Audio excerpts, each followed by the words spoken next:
गुरु के चरणारविंद, सतगुरु के चरणारविंद, सतगुरु के चरणारविंद, सतगुरु के चरणारविंद, सतगुरु के चरणारविंद, सतगुरु के चरणारविंद, सतगुरु के चरणारविंद, सतगुरु के चरणारविंद, सतगुरु के चरणारविंद मेरे तो आधार है। श्री सतगुरु के चरणारविंद मेरे तो आधार। धर्म की जय हो, धर्म का प्राणियों में सद्भावना हो, विश्व का कल्याण हो, विश्व का कल्याण हो।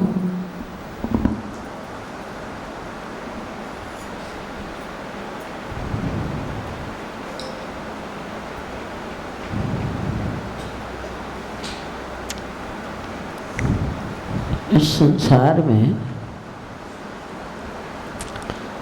मनुष्य जितना दुखी किसी को सुखी देखकर होता है, उतना दुखी अपने दुख से नहीं होता। जे हर्षै पर संपत्ति देखी, दुखी तो वहीं पर विपत्ति विसेखी। अपने दुख से दुखी नहीं होंगे, अब तो दूसरा सुखी क्यों है, दूसरे के घर कार कोठी क्यों है, उसे इतना मान सम्मान क्यों प्राप्त हुआ।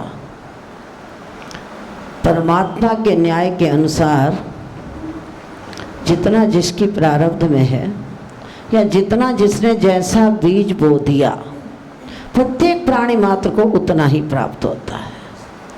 लेकिन जो निंदक होते हैं ना, जो आलोचना करने वाले होते हैं, वो किसी की उन्नति को देख नहीं सकते और बहाने से उन्हें गिराने का प्रयास करते हैं। लेकिन महापुरुषों ने कहा कि अगर हमारा कर्म श्रेष्ठ होगा तो दुनिया की कोई ताकत नहीं जो किसी को गिरा सके। अगर हमारे कर्म में त्रुटि है तो फिर दुनिया में हमें कोई बचा भी नहीं सकता। अर्थात कहने का अभिप्राय, दुनिया में ना कोई किसी को चढ़ा सकता है और ना ही कोई किसी को गिरा सकता है।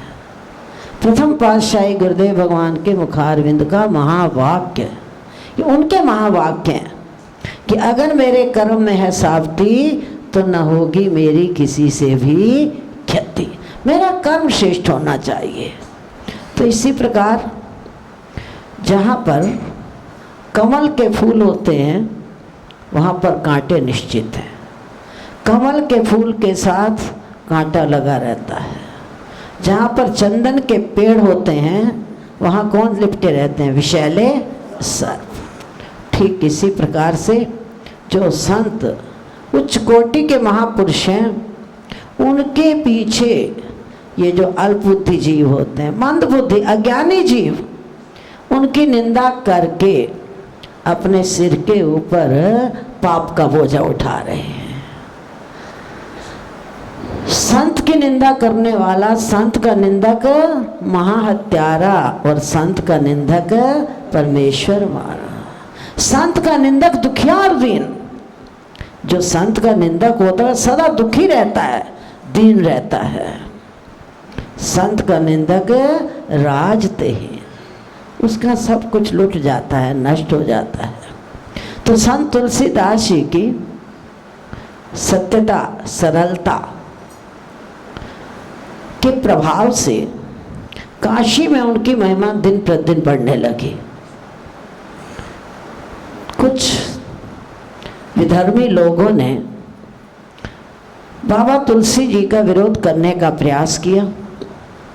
टोले के टोले बनाकर जगह जगह उनकी आलोचना करने लगे। किसी प्रकार इनकी महिमा को कम किया जाए। लेकिन जहाँ पर सत्य है ना, साँच को कभी दुनिया में आँच आ नहीं सकती। उन्होंने अथक प्रयास किया। कुछ कुछ मनुष्य विचार करने लगे कि देखें तो सही, जो लोग इनके सत्संग में इतना भीड़ लगी है, हम भी कुछ तमाशा देखने के उद्देश्य से आते हैं, कुछ जिज्ञासु बनकर आते हैं, कुछ अपने समय को व्यतीत करने के लिए आते हैं सत्संग में। तो कुछ व्यक्ति जाकर बाबा जी के सत्संग में बैठे और जब उन्होंने सत्संग को श्रवण किया तो उन्हें वो आनंद प्राप्त हुआ जो बड़े बड़े ज्ञानियों को भी प्राप्त नहीं होता। अब भीड़ पहले से भी अधिक बढ़ने लगी। जो निंदक थे उनकी बढ़ती हुई भीड़ को देखकर बड़े दुखी हुए और एक षड्यंत्र उन्होंने रचा। जाकर एक नया षड्यंत्र रचने के बाद मंदिर के पुजारी से कहा कि आप इस बाबा को यहाँ से बाहर निकाल दो, आपके हाथ में तो पावर है। मंदिर के पुजारी ने आदेश दे दिया कि कल से यहाँ तुम्हें सत्संग करने का कोई अधिकार नहीं, निकल जाओ यहाँ से। निकाल दिया। अब तुलसी बाबा ने कहा कि मेरे मन में न तो किसी के प्रति वैर विरोध है, ना ही मेरे मन में ईर्ष्या है। मैं तो सब में राम तत्व का दर्शन करने वाला प्रेमी हूँ। चलो ठीक है, अगर राम जी की ऐसी इच्छा है तो मुझे वो भी स्वीकार है। राम जी की इच्छा, राम जी की प्रेरणा समझकर जब तुलसी बाबा काशी से जाने लगे तो उन्होंने एक पत्रिका लिख दी और उस पत्रिका में लिख दिया, बाबा मेरे मन में तो कोई वैर विरोध की भावना नहीं। प्रतिदिन मैं यहाँ पर आपके दर्शन करता था, मुझे आनंद प्राप्त होता था। चलो, अगर मेरे जाने से, अगर मेरे यहाँ से जाने पर इन्हें शांति प्राप्त होती है तो मैं आपसे अनुमति चाहता हूँ। ये पत्रिका लिखकर तुलसी बाबा शिव मंदिर गौरी शंकर के ऊपर रखकर चले गए। अब तुलसी बाबा तो चले गए, जो अपराध भगत कर करई, राम रोष पावक सो जरई। भगवान अपना अपमान सहन कर लेते हैं, लेकिन भक्त का अपमान तो भगवान भी। अब माता पिता अपना तिरस्कार सहन करेंगे, कोई बच्चे का अपमान करे ना तो कितना क्रोध आता है। जब एक साधारण माता पिता को क्रोध आता है तो क्या तुम भगवान के भक्त का, संत का अपमान करोगे? और परम पिता परमात्मा अर्थात क्या प्रकृति के प्रकोप से बच सकते हो? माफ करना।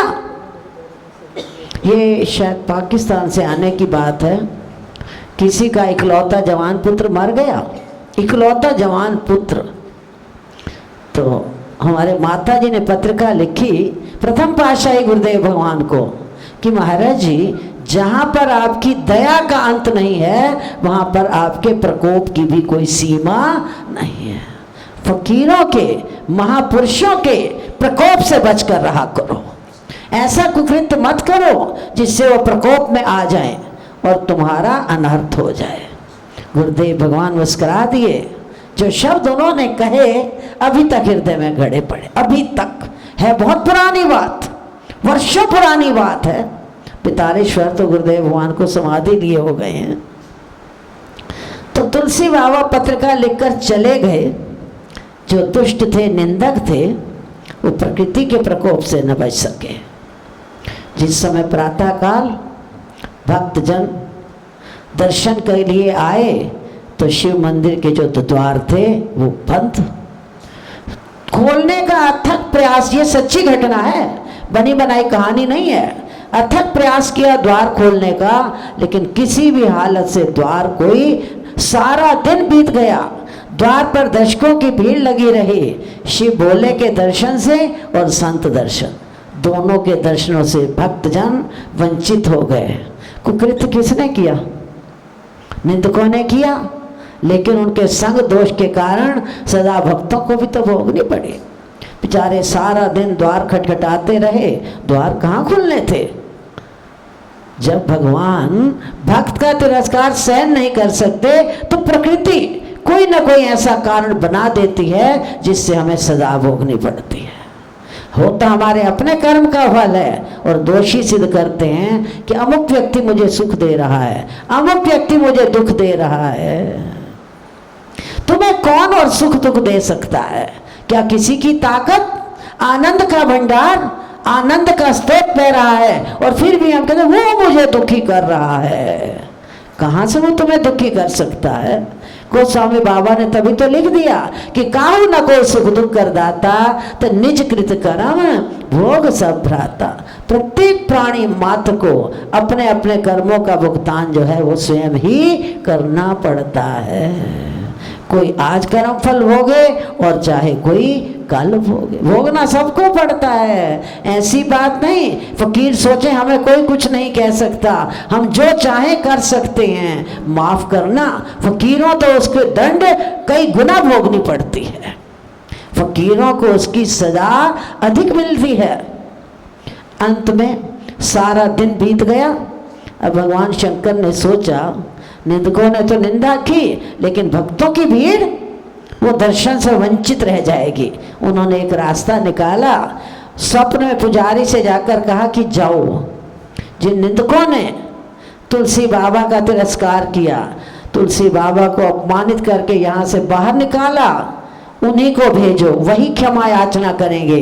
तुलसी बाबा को अगर लौटा कर लाओगे तो तुम दर्शन के पात्र बनोगे, वरना जीवन भर ये द्वार कभी खुलने वाला नहीं है। प्रातःकाल पुजारी ने स्वप्न की बात जाकर उनको सुना दी। अब मरता क्या न करता, जब इंसान के सिर पर पड़ती है ना तब होश ठिकाने आ जाती है। बेचारे भयभीत हो गए, और जिसका अपराध किया जाए क्षमा याचना भी उसी से मिलती है। चले गए सारे के सारे निंदक, खोजते खोजते तुलसी बाबा के चरणों पर गिर पड़े। उनसे कहा बाबा चलो। तो उस समय तुलसी बाबा ने उत्तर दिया, हमने तो तुम्हें पहले भी कुछ नहीं कहा था, और तुम्हें अब हम कुछ भी, ये होती है भक्ति का लक्षण, ये होता है संत का लक्षण। हम क्या कहते हैं, जिसके प्रति वैमनस्य हो जाए ना, या शत्रुता का भाव आ जाए, दुश्मनी हो जाए, तो क्या कहते हो? अपने अपने मन से पूछ कर देखना। मेरी पेश चले तो जिंदगी भर, जीवन भर मैं इसकी ओर आंख उठाकर नहीं, कहते हैं नहीं कहते, सामने कहो ना, मन में कहते हो। हमारी वास्तविकता तो यही है, कटु सत्य है ये। पेश चले तो इसे गोली से उड़ा देंगे हम। मन, शत्रुता का भाव, राग द्वेष ईर्ष्या बखीली, ये बड़े भयंकर रोग हैं, इतने खतरनाक है ये, हमारे सारे शुभ गुणों के धन को लूट कर खा जाते हैं। हम जीवन दुखी होना मंजूर करेंगे, लेकिन हम अपने आप को बदल नहीं सकते हैं। ईर्ष्या की अग्नि में दिन रात सुलग रहे हैं। आज यही स्थिति उन निंदकों की हुई। तो संत का निंदक महात्यारा, और संत का निंदक परमेश्वर मारा।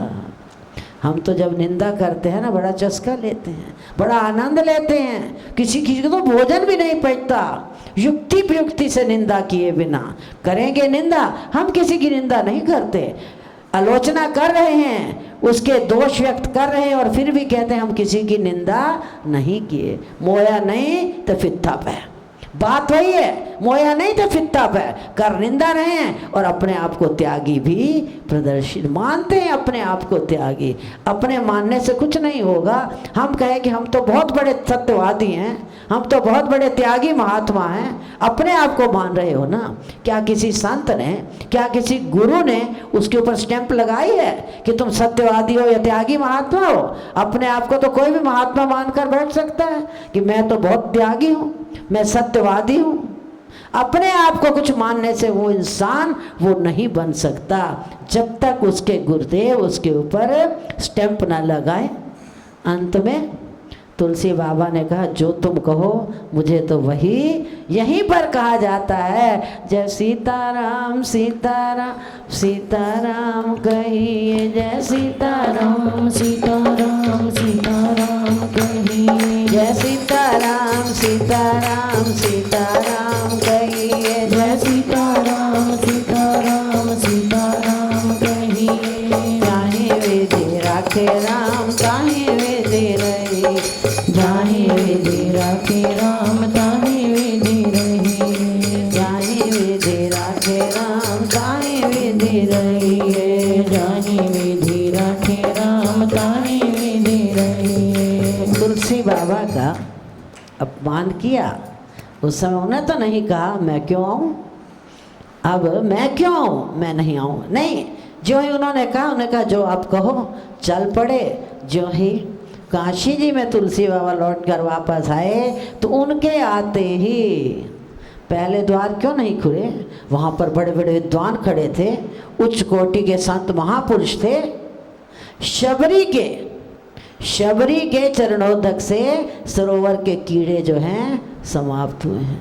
भगवान राम के चरणोदक से नहीं हुए, भगवान श्री राम के चरणोदक से कीड़े समाप्त नहीं हुए, लेकिन किसके चरणोदक से हुए हैं, शबरी के। तो इसका अर्थ क्या है, अधिक जनावे आपते, अधिक जनावे आपते जन महिमा रघुवीर, और शबरी के पग परछते ते निर्मल शर को नीर। इसलिए कभी भी अपने जीवन में भक्त का अपमान मत करना। भगवान अपना अपमान सहन कर लेंगे, लेकिन भक्त का अपमान तो भगवान भी सहन नहीं करते हैं। इसी प्रकार तुलसी बाबा के वहाँ पर आते ही जो शिव के द्वार थे, उसी समय पट किसने खोले, किसने खोले, संत तुलसीदास की कृपा दृष्टि से द्वार खुल गए हैं। हम तो सोचते हैं हमने इतनी साधना की, हमने इतनी सेवा की, हमने की, मिथ्याभिमान लेकर घूम रहे हैं। अगर हम ऐसा न करते तो ये काम न होता। माफ़ करना, प्रकृति के कार्य स्वयं प्रकृति करती है, इंसान तो केवल निमित्त मात्र है। और जिन्हें वो सेवा का मौका देते हैं वो ये समझें कि हमारे ऊपर तो उनकी विशेष कृपा है। जीवन में अभिमान से बचना।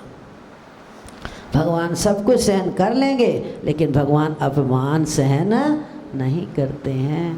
तो संसार में निंदक लोग निंदा किए बिना रहते नहीं। इंसान अपने दुख से दुखी नहीं, जितना दुखी पड़ोसी के सुख से है। अरे भाई उसे सुख मिला, उसने बीज बोया, उसने कोई बीज बोया, उसे सुख मिला। अगर बीज बोए बिना सुख मिलता तो कोई व्यक्ति ये चाहता है हमें दुख मिले, कोई नहीं चाहता, फिर भी हमें दुख मिलता है। कहीं ना कहीं हमारा अपना बोया बीज है। बोल श्री सद्गुरु देव भगवान की जय।